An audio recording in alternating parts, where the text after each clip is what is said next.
Is Premier Inn actually Britain's best budget hotel chain, or is it a total waste of money? Today we are checking in to find out.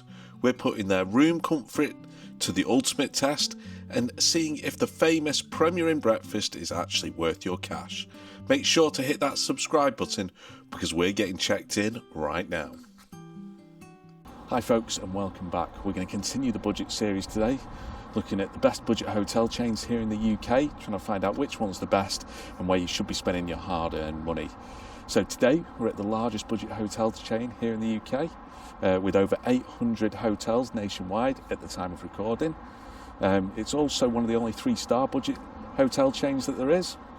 If you haven't guessed it already, we're here at Premier Inn. One unique thing with Premier Inn is that you actually get an email with a QR code to check in. Once you then go inside, they have self-service desks where you just scan that QR code, and I presume you get your key. Not actually tried it out yet, but we'll do it as we go in, so we'll see how that works. Come on.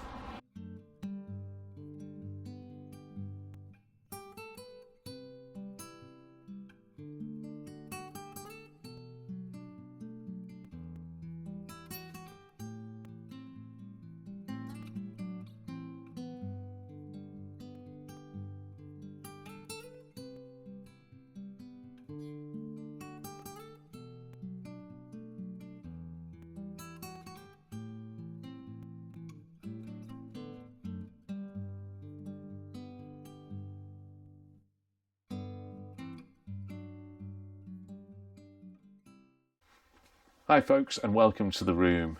So first off, just here on my right, we've got the bathroom, which we will take a look at in a second.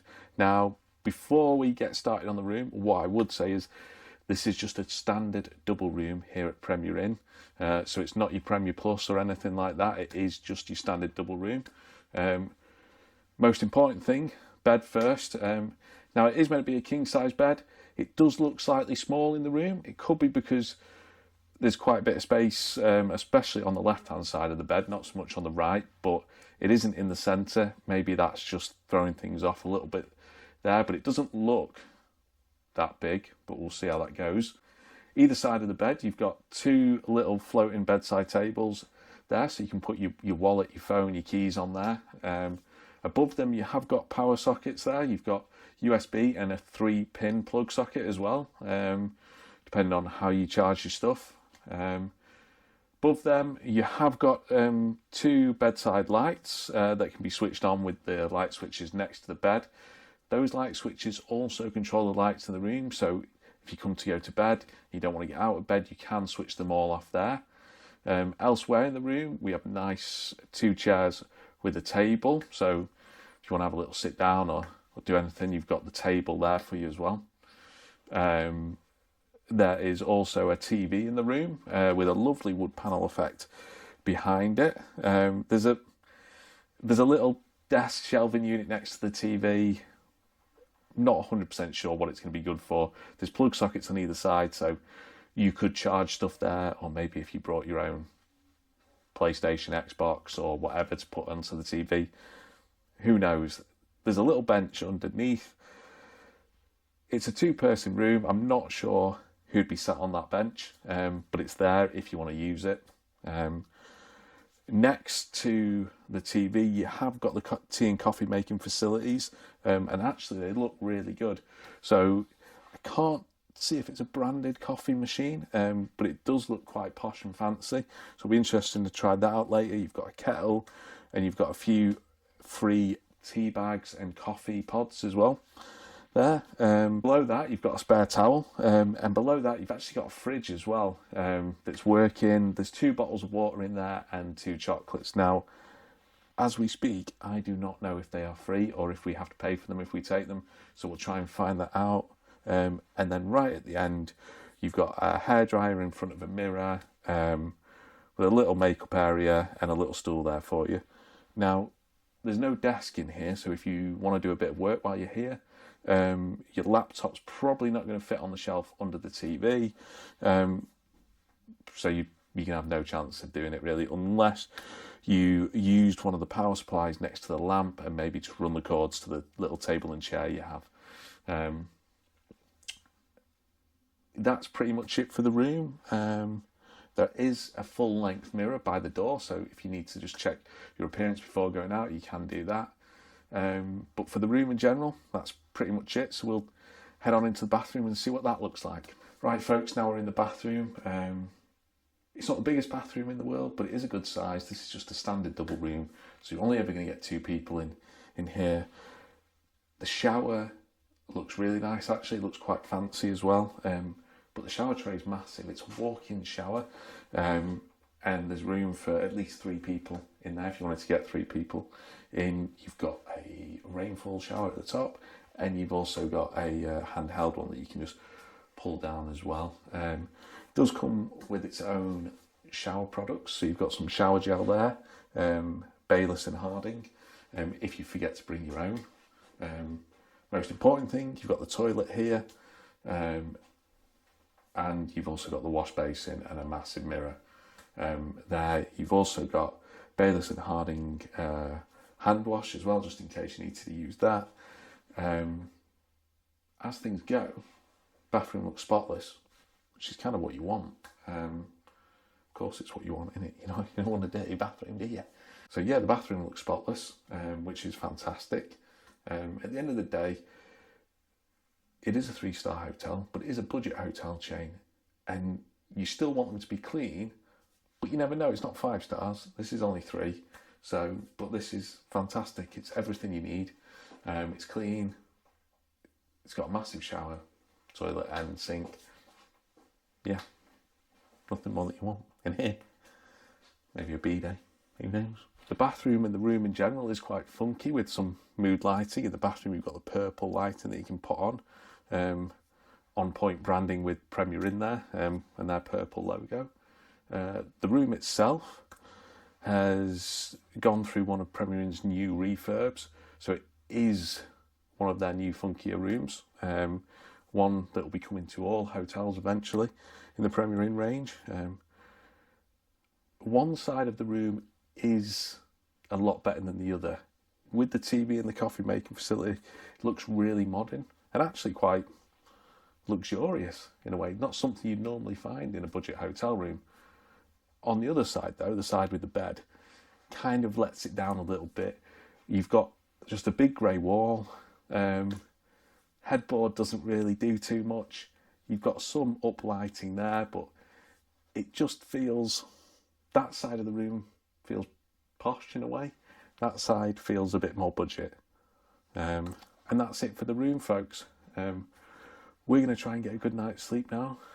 So I'll see you in the morning and night.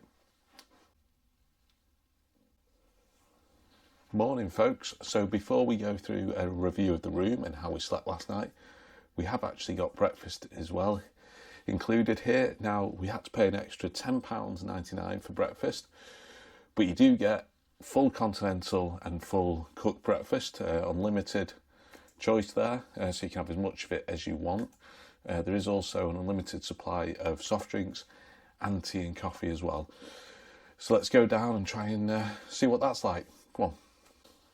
Hi folks, so we're back from breakfast, and what I would say is breakfast was exceptionally busy, so I wasn't able to get any filming done at breakfast. But what was down there, you had cereals, a good wide selection of cereals to choose from. You had bacon, scrambled eggs, fried eggs, baked beans, mushrooms, tomatoes, sausage and bacon.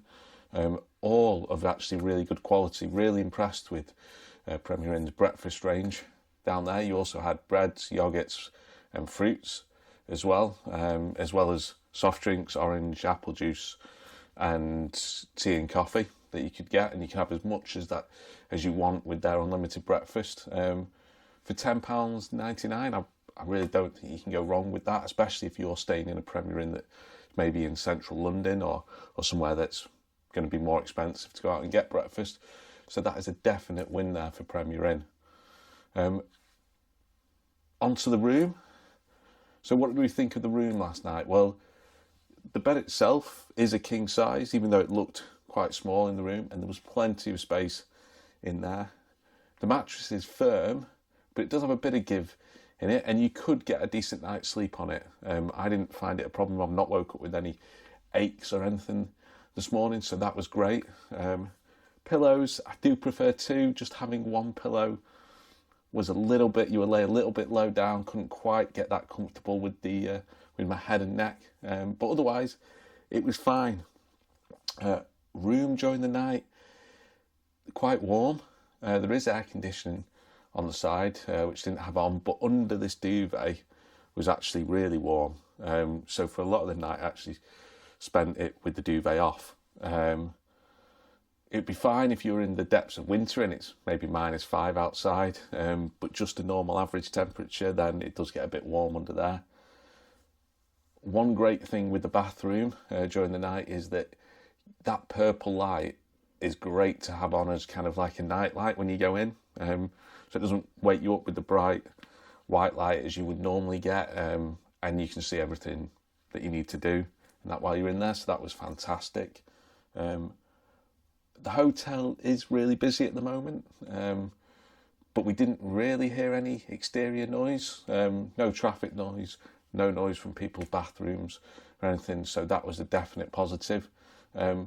One negative of the stay, the fire alarm did go off at 6 a.m. this morning, which is a pain. Obviously, to a certain extent, that can't be helped. It's always good that it does go off for safety reasons. And it probably wouldn't go off if you were staying in a Premier Inn, or hopefully not anyway. But it was annoying, and we all had to go and stand outside in the car park for a while. So all in all, top marks from Premier Inn. Really enjoyed our stay. For £35 a night, I don't think you can go wrong with it here. Yeah, the breakfast is £10.99 extra, which then comes to £45.99 for the stay, but still that's really good, and the room is actually really nice. If you've stayed at a Premier Inn before, or you have a favourite budget chain hotel that you want us to review, leave a comment in the comments section below. Please like the video and remember to subscribe as well. It's free for you to do, and it just means that it helps push the channel and the YouTube algorithms, and we can keep bringing you this travel content. That's it for now, and we'll see you on the next one. So happy travels, folks.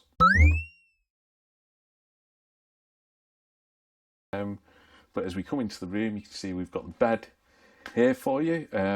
It's not the biggest bed in the room. It is the biggest bed in the room. There's no other bloody bed in the room, is there?